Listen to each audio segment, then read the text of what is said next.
October 17, 1941, 2:43 a.m. The wind on that rooftop was cold enough to cut through bone.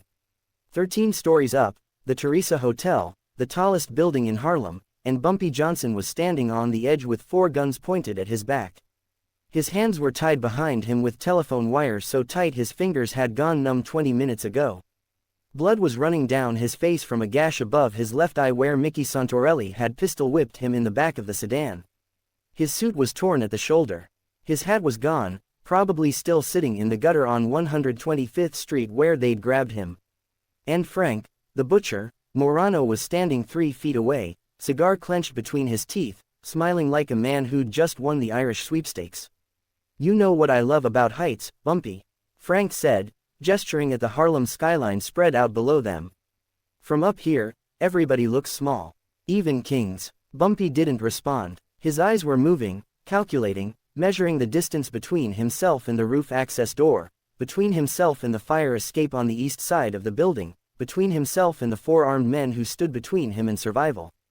The math wasn't good, the math was terrible, but Bumpy Johnson had faced terrible math before. "Any last words?" Frank asked, taking a long drag on his cigar. "You want to pray? Confess your sins. Tell me where you hid the money." Bumpy looked at Frank Morano for a long moment. Then he smiled. That smile, the one that made men who'd killed dozens suddenly feel uncertain. "I was just thinking," Bumpy said slowly, "that you're making the same mistake Dutch Schultz made." Frank's smile flickered. "What mistake? You think this ends with me?" Frank laughed, but it was forced. The other men shifted their weight. "In my experience," Frank said, "throwing a man off a 13-story building ends pretty definitively." Bumpy shook his head slowly. "In 13 minutes, you're going to understand something that Dutch never lived long enough to learn." "What's that?" "That I was always 3 moves ahead." And then, before anyone could react, before anyone could understand what was happening, Bumpy Johnson stepped backward off the roof of the Theresa Hotel and disappeared into the darkness. To understand what happened that night, you need to understand what Harlem was in 1941. The neighborhood was at war, and it had been at war for the better part of a decade. Dutch Schultz was dead, shot in a Newark chop house back in 1935, but his death hadn't brought peace. It had created a power vacuum that every ambitious mobster in New York wanted to fill. The Italian families, specifically the Luciano organization run by Frank Costello after Lucky went to prison, saw Harlem as unfinished business. They'd been trying to take control of the numbers racket for years. They'd sent Dutch Schultz to do it, and Schultz had failed. They'd tried direct negotiation with Madame Stephanie Street, Claire, and she'd told them to go to hell. They'd attempted to buy off Bumpy Johnson, offering him territory and money to switch sides, and Bumpy had declined with a kind of finality that left 2 of their messengers in the hospital. By 1941, the Italians had run out of patience. Frank Costello called a meeting of the commission. The topic was simple: the Harlem problem. "We've been trying the diplomatic approach for 6 years, Costello said. Sending emissaries, making offers, trying to find common ground. And what's happened? Bumpy Johnson has only gotten stronger. His operation is tighter than ever. He's got police captains on his payroll.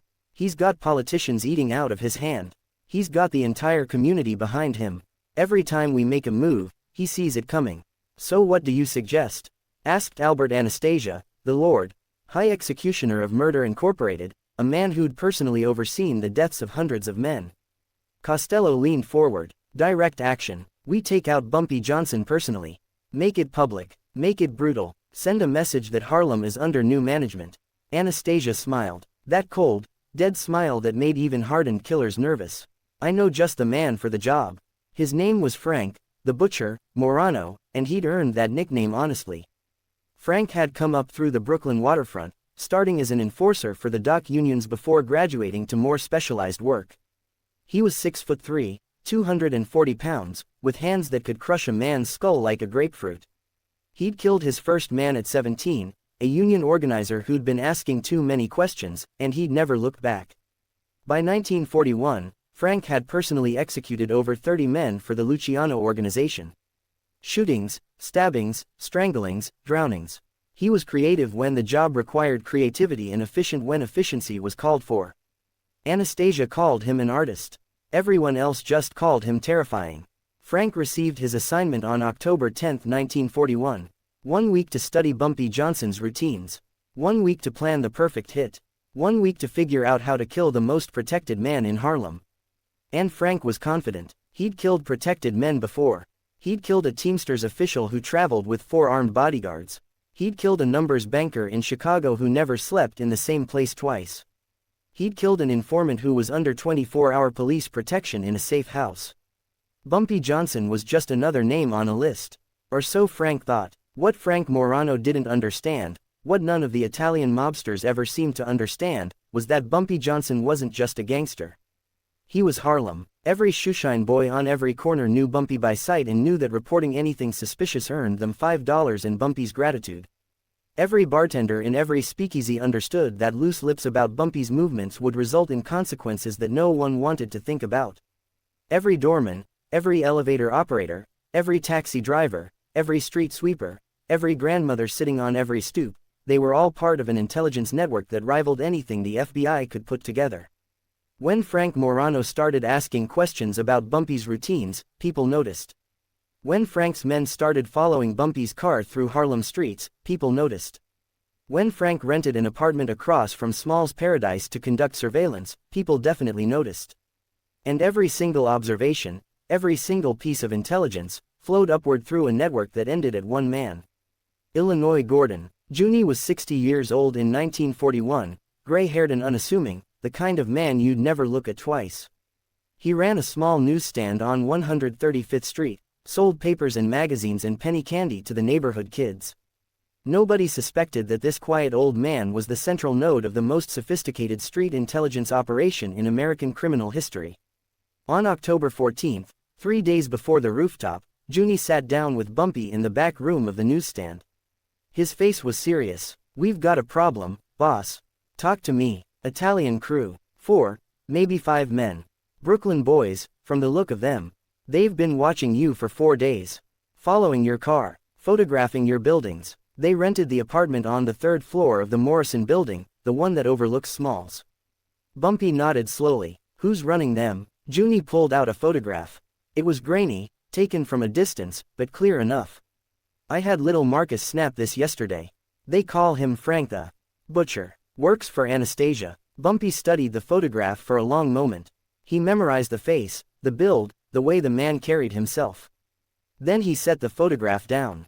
"How long before they make their move?" 3 days, maybe 4. "They're still mapping your routes, figuring out your schedule. They don't know you know they're watching." Bumpy smiled. That cold, calculating smile. "Good. Let's keep it that way. What's the play, boss?" Bumpy was quiet for a long moment. Then he leaned forward. "Here's what I want you to do." And for the next hour, Bumpy Johnson laid out a plan so intricate, so detailed, so dependent on precise timing and human psychology that Junie had to take notes. When it was over, Junie stared at those notes and shook his head. "Boss, this is crazy. You're going to let them grab you. I'm going to control where they grab me, when they grab me, and what happens after they grab me. There's a difference. And if something goes wrong, if they just shoot you in the back of the head instead of taking you to," Bumpy interrupted him. "Frank Morano is a showman. He doesn't just kill people. He makes theater out of it. He'll want to give a speech. He'll want me to know who sent him and why. He'll want to watch me beg. That's his weakness, ego. And what if you're wrong about him? Then you'll avenge me," Bumpy said simply. "But I'm not wrong. I've studied this man for 3 days. I know how he thinks. I know what he wants. And I know exactly how to use it against him." Junie was quiet for a long moment. Then he nodded. "I'll make the arrangements." October 17, 1941. The plan went into motion at 11:30 p.m. Bumpy left Small's Paradise alone. This was unusual. He almost always traveled with at least 2 bodyguards. But tonight, he'd sent them home early. Told them he needed to think, needed to walk, needed time alone. It was a calculated vulnerability. Frank Morano's men had been watching Small's Paradise all night. When they saw Bumpy leave alone, they couldn't believe their luck. They followed at a distance, 3 of them in a black sedan, Frank himself in a second car half a block behind. Bumpy walked slowly down 135th Street, hands in his pockets, seemingly lost in thought. He turned onto Lenox Avenue, past darkened storefronts and sleeping apartment buildings. At 125th Street, he paused at a newsstand, bought a paper, tucked it under his arm, kept walking. The black sedan accelerated. It pulled up alongside Bumpy just as he passed an alley between two tenement buildings. The doors opened. 3 men jumped out. Bumpy had time to take one step backward before Mickey Santorelli's pistol cracked across his face. He went down hard, and then hands were grabbing him, dragging him toward the car, throwing him into the back seat. The sedan peeled away, tires screaming against the pavement. The entire abduction took 12 seconds. Nobody saw anything. Nobody heard anything. The streets were empty, the windows dark. Frank Morano's team had executed a perfect snatch. Or so they thought. What they didn't see, what they couldn't have seen, was the flash of light from a window on the 4th floor of the building across the street. Little Marcus, Junie's 16-year-old nephew, had been watching from that window for 3 hours.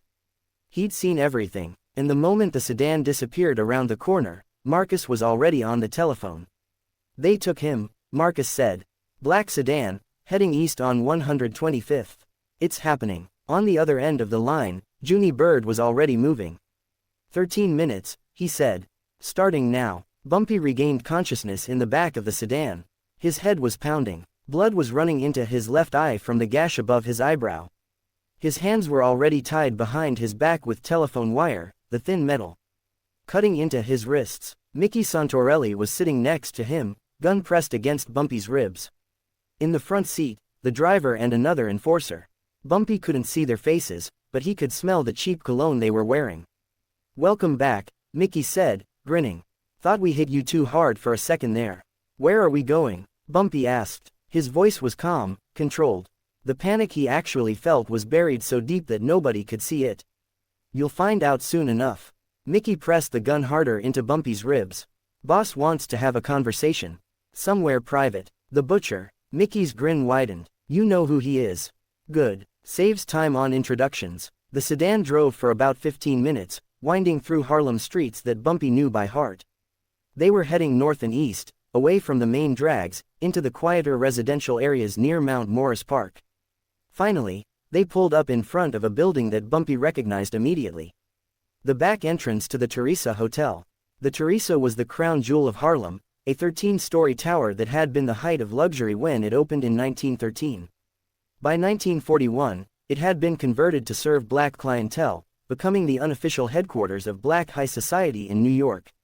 Celebrities, politicians, athletes, everyone who was anyone in black America had stayed at the Theresa at one point or another.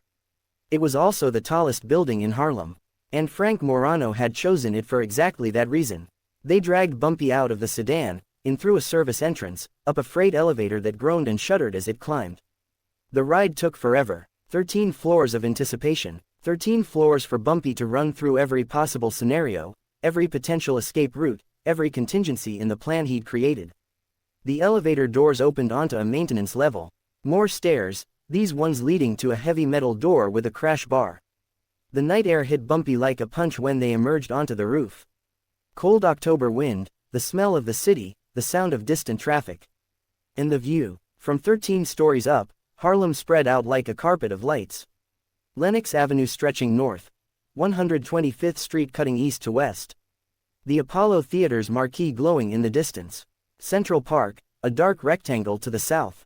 It was beautiful, in a terrifying kind of way. Frank Morano was already waiting on the roof. He stood near the western edge, cigar in his mouth, 4 more armed men positioned around the access door. When he saw Bumpy being half carried, half dragged toward him, his face split into a wide smile. "Mr. Johnson," Frank said, "so glad you could join us." Bumpy straightened up, shrugged off the hands holding him, stood on his own power. His legs were shaking, but he willed them to be still. "When you send an invitation," Bumpy said, "it's impolite to refuse." Frank laughed. That genuine, appreciative laugh of a man who respects a worthy opponent. "They told me you had style. Didn't believe it until now." He gestured, and Mickey shoved Bumpy forward until he was standing at the edge of the roof. The low parapet wall hit just above his knees. One hard push and he'd be gone. "You know who sent me?" Frank asked. "Costello. Maybe Anastasia gave the order directly." "Doesn't matter." Frank raised an eyebrow. "Doesn't matter. You're about to die, and it doesn't matter who ordered it." "What matters," Bumpy said slowly, "is what happens next." Frank laughed again. What happens next is you fall 13 stories and they scrape what's left of you off the sidewalk. Then Harlem gets a new boss. One who understands the importance of cooperation. Bumpy shook his head. You really don't understand, do you? Understand what? I tried to tell you. You're making the same mistake Dutch Schultz made. And what mistake is that? Frank was still smiling, but there was an edge to it now. Thinking this ends with me. The wind picked up. Frank took a long drag on his cigar, studied Bumpy's face. You know what? I've killed a lot of men. Shot them, stabbed them, threw one guy in front of a subway train. And every single one of them, at the end, they begged. They cried. They offered me money, information, anything to live another 5 minutes. But you, Frank gestured with the cigar. You're standing there talking philosophy. Is that respect? Maybe. Is that brains? Definitely. But what it's not, Bumpy Johnson, is survival. Because in about 30 seconds, I'm going to push you off this roof, and no amount of clever talk is going to save you. Bumpy looked at Frank for a long moment. Then he looked past Frank, at the access door, at the 4 armed men, at the Manhattan skyline beyond. And then he smiled. That smile, the one that made men who'd killed dozens suddenly feel uncertain. I was just thinking, Bumpy said slowly, that you're making the same mistake Dutch Schultz made. You already said that, Frank growled. The smile was gone now. What damn mistake? You think this ends with me? Any last words? Frank snapped. Something that actually makes sense. Bumpy nodded. In 13 minutes, you're going to understand something that Dutch never lived long enough to learn. What? That I was always 3 moves ahead.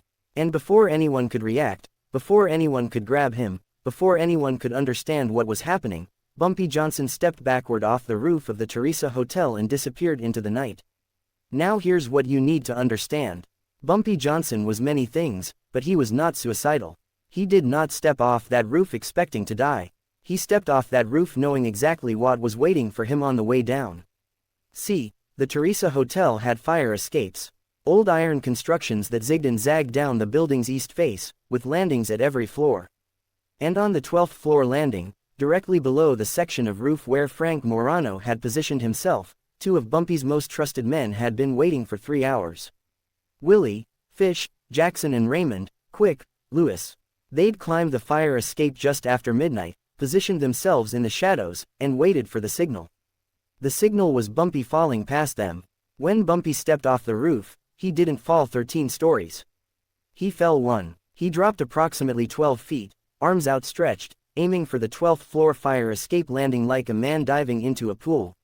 He hit the iron grating hard. Hard enough to knock the wind out of him. Hard enough to bruise ribs. Hard enough to tear his already damaged suit completely. But Willie and Quick were there, catching him, steadying him, keeping him from bouncing off the landing and continuing his descent. Bumpy lay on that fire escape for about 5 seconds, gasping, his entire body screaming with pain. Then he heard the shouting from above. He went over. He jumped. The crazy bastard jumped. Get down there. Find his body. Make sure he's dead. Bumpy forced himself to his feet. His hands were still tied behind his back. Quick produced a knife and cut the telephone wire. Bumpy flexed his fingers, wincing as feeling returned. We've got about 90 seconds before they figure out I'm not on the sidewalk, he said. Let's move. The 3 men descended the fire escape as quickly as silence allowed. 12 floors, 11, 10, each landing bringing them closer to the ground, closer to the cars Bumpy knew were waiting in the alley behind the hotel. From above, they could hear Frank's men scrambling, voices echoing down the building's face. Where is he? He's not down there. He's not. Check the fire escape. He could have. By the time Frank Morano's men reached the 12th floor landing, the fire escape below them was empty. By the time they reached the alley behind the hotel, they found nothing but shadows and the distant sound of car engines fading into the night. Bumpy Johnson was gone. It was 2:47 a.m. when Bumpy climbed into the back seat of the waiting sedan on 128th Street. His face was still bleeding. His ribs were screaming. His suit was destroyed, but he was alive. Junie Bird was in the driver's seat. Illinois turned around, took one look at Bumpy, and exhaled a breath he seemed to have been holding for hours. I thought we lost you, boss. Bumpy managed a smile. Where are we on the clock? 13 minutes started when you got grabbed, Junie said, checking his watch. That was about 17 minutes ago. So we're 4 minutes late. Then let's not waste any more time. Bumpy sat up straighter, ignoring the pain that shot through his torso. Where are they? Junie handed Bumpy a folder. Inside were photographs, addresses, maps with locations marked in red ink. While Frank was playing with you on that roof, we tracked his whole crew. We've got their cars. We've got their safe house. We've got the building where they're supposed to meet up after the job is done. How many men do we have in position? Junie grinned. 47, every soldier in the organization, plus about 20 volunteers from the neighborhood who heard what was happening and wanted to help. Bumpy looked at the folder, then at Junie. Tell them it's time. Junie picked up the radio handset. All units, go. What followed was the largest coordinated attack in the history of Harlem's underworld. At 2:49 a.m., 4 of Bumpy's men entered the lobby of the Hotel in Royale on 122nd Street, where 3 of Frank Morano's soldiers had checked in under false names. The night clerk had already been paid to provide room numbers. The Italians never made it out of their beds. At 2:51 a.m., 2 carloads of Bumpy's men intercepted the sedan that had been used to kidnap him. The driver and 2 passengers were pulled from the vehicle and beaten so badly that all 3 spent the next 2 months in the hospital. Mickey Santorelli, the man who had pistol-whipped Bumpy, lost the use of his right hand permanently. At 2:53 a.m., the safe house Frank Morano had rented on 131st Street, a brownstone where weapons and money were stored, went up in flames. The 2 men guarding it barely made it out alive. The weapons and money did not make it out at all. At 2:55 a.m., a fleet of cars converged on the warehouse on 118th Street where Frank Morano's remaining crew was supposed to rendezvous after completing the hit on Bumpy. 8 of Bumpy's men entered through the front. 12 more came through the back. The shooting lasted 4 minutes. When it was over, 5 of Frank's soldiers were dead. 6 more were wounded, and Frank Morano himself was nowhere to be found. That was the problem. In all the chaos, in all the coordinated violence, somehow Frank had slipped away. The man who had held Bumpy at gunpoint on that rooftop, the man who had ordered his execution, had escaped the net. Bumpy received the news at 3:15 a.m. He was in the back room of a barbershop on 130th Street, having his wounds treated by a retired Army medic who asked no questions. We got everyone except the butcher, Junie reported. Last seen heading south on 8th Avenue. We've got people looking, but he might have made it out of Harlem. Bumpy was quiet for a long moment. Then he shook his head. He didn't make it out. What? Think about it. Frank Morano just watched his entire operation get dismantled in 20 minutes. Every man he brought to Harlem is dead or in the hospital. Every safe house is compromised. Every weapon is gone. He's alone in hostile territory with the entire neighborhood looking for him. Where's he going to go? The medic finished stitching the gash above Bumpy's eye. Bumpy stood up, wincing, and reached for his jacket. There's only one play left for a man in his position. What play? Bumpy's eyes were cold. Pride. He came here to kill me. He failed. And a man like Frank Morano, a man who's built his reputation on being untouchable, on being the one everyone fears.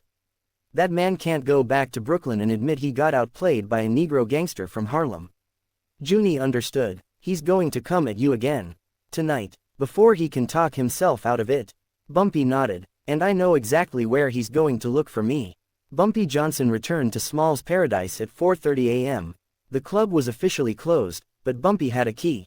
He let himself in through the back entrance, made his way through the empty kitchen, and emerged into the main dining room. The chairs were up on the tables. The stage was dark. The only light came from the street lamps outside, filtering through the windows and casting long shadows across the floor. Bumpy took a seat at his usual table. The one in the back corner, the one that gave him a clear view of every entrance. He placed a .45 automatic on the table in front of him and waited. At 5:17 a.m., the front door of Small's Paradise opened. Frank Morano walked in. He looked terrible. His suit was torn. There was blood on his shirt that didn't seem to be his. His cigar was gone, and without it, his face looked older, more haggard. But the gun in his hand was steady. I knew you'd come here, Frank said, moving slowly down the aisle between the tables.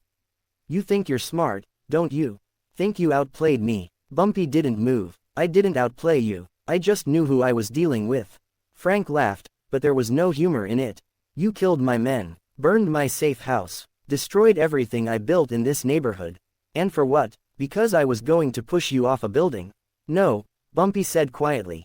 Because you made the mistake of thinking Harlem was just territory. Something to be taken, something to be owned. But Harlem isn't territory, Frank. Harlem is family, and you don't attack a man's family without consequences. Frank raised his gun, aimed at Bumpy's chest. I don't care about your philosophy.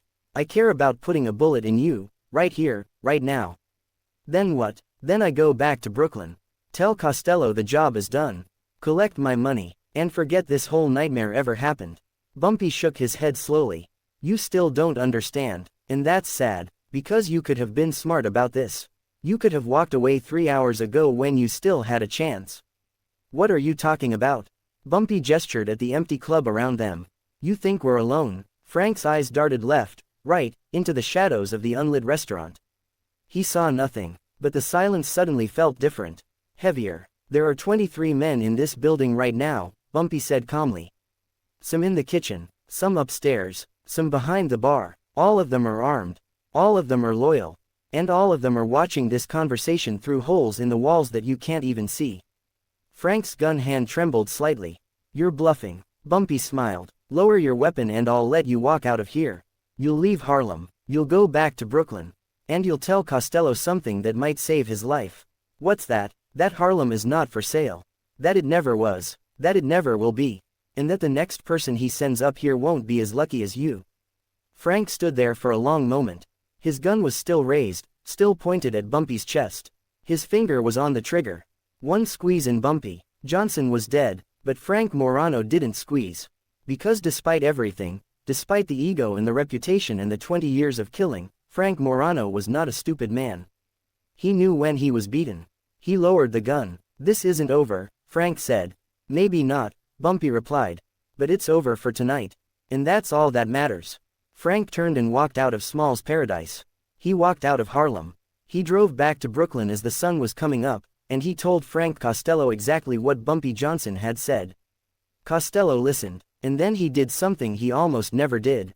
He took advice. The Italian families never made another serious move on Harlem. Not in 1941. Not in 1942. Not for years after. The cost was too high. The intelligence network was too good. And Bumpy Johnson was too smart to be caught off guard again. Word of that night spread through New York's underworld like electricity through a wire. By the next afternoon, every mobster from Brooklyn to the Bronx had heard some version of the story. They threw Bumpy Johnson off a 13-story building. 13 minutes later, his men hit every Italian operation in Harlem. Killed 8 guys, hospitalized 12 more. Burned down a safe house and a warehouse. And Bumpy himself. He was waiting at his club when Frank the Butcher came to finish the job, and Frank walked out with his tail between his legs. Some details got exaggerated, some got lost, but the core truth remained. Bumpy Johnson couldn't be caught, couldn't be killed, couldn't be outmaneuvered. He was always 3 moves ahead, and the proof was in the body count. The night of October 17, 1941, became known in Harlem folklore as the 13-Minute War. It wasn't really a war. It was a statement. A demonstration of what happened when you attacked the king of Harlem and expected him to fall. The Theresa Hotel rooftop became almost sacred. For years afterward, young hustlers would go up there, stand on that edge, look down at the fire escape 12 feet below, and try to imagine what it took to step backward into nothing. Most of them couldn't even lean over the parapet. The fall would have killed anyone else, they said. But Bumpy knew. Bumpy always knew. Bumpy Johnson lived another 27 years after that night. He went to prison twice more. He fought off challengers from every direction. He saw Harlem change around him, watched the neighborhoods rise and fall, watched new generations of hustlers come up trying to be the next king. But nobody ever tried the rooftop play again. Nobody ever thought they could ambush him, grab him, execute him like a common target. Because everyone knew the story. Everyone knew that Bumpy Johnson had seen death coming and stepped off a 13-story building rather than give his enemies the satisfaction. And everyone knew what happened to the men who thought they could kill him. Frank Morano died in 1958, shot in the back of the head in a Brooklyn social club. The official story was that it was an internal matter, some dispute with one of Anastasia's successors. But old-timers in Harlem had their own theory. 17 years later, Bumpy finally collected that debt. Whether that's true or not, nobody knows for sure. But it sounds like something Bumpy would do. Patient, strategic, never forgetting a slight. Harlem remembers October 17, 1941. Remembers the cold wind on that rooftop. Remembers the sound of Bumpy's voice as he told Frank Morano that he was making a mistake. Remembers the impossible fall, the 13-minute war, the message that echoed through the underworld for decades. You can push Bumpy Johnson to the edge. You can tie his hands. You can point guns at his back. You can think you've won. But Bumpy Johnson was always 3 moves ahead. Always. And the moment you thought you had him beaten was the moment you'd already lost. That's not legend. That's history. That's the night Bumpy Johnson stepped off a 13-story building and proved that some kings can't be killed. They can only be remembered.